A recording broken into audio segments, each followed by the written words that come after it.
bebena dikin wana tega mawulye ya metur gulak mabdi jona riya yo la jabnyar ko biya dikin wana tega mawunin kunye jag belafana shangnyira wul bayabana kunye loy badel fana lonnyira wul bayabana ape badel fana pernyira wul badel fana panchedo jakoy manga kulong ye kangwa jilya ting mayadit Barbayin nyo the wet panu, a cogiton ka wet panu, Paninyo ka wet panu, Uniyom ka wet panu, a querelang ka wet panu, a mollibul ka wet panu, a jaga quay ka wet panu, Kutunyibul ka wet panu, Mayarwa ka wet panu. Sa Yan una biya masyara inyom siyang de, siya miyar kubalabay panating mayadi.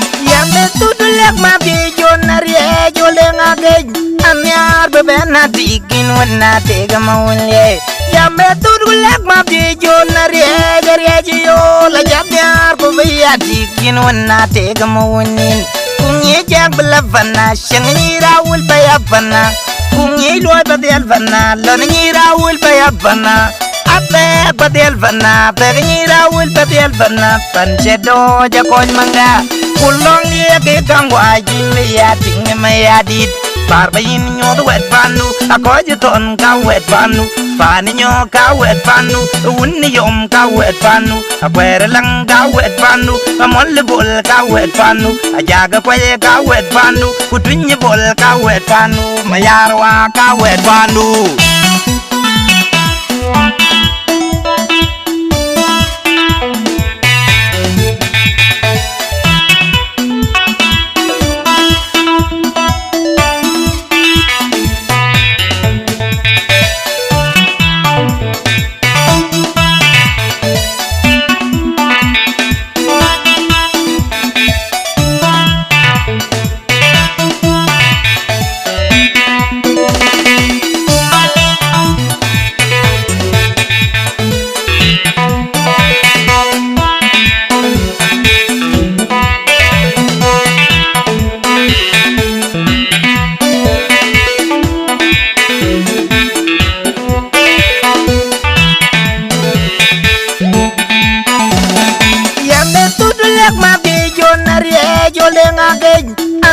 Bebena dikin wana tega mawulye ya metur gulak mabdi jona riya yo la jabnyar ko biya dikin wana tega mawunin kunye jag belafana shangnyira wul bayabana kunye loy badel fana lonnyira wul bayabana ape badel fana pernyira wul badel fana panchedo jakoy manga kulong ye kangwa jilya ting mayadit Barbayin nyo the wet panu, a cogiton ka wet panu, Paninyo ka wet panu, Uniyom ka wet panu, a querelang ka wet panu, a mollibul ka wet panu, a jaga quay ka wet panu, Kutunyibul ka wet panu, Mayarwa ka wet panu.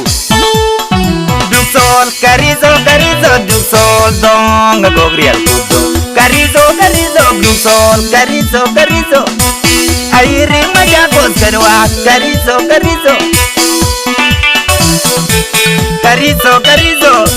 Machakos karizo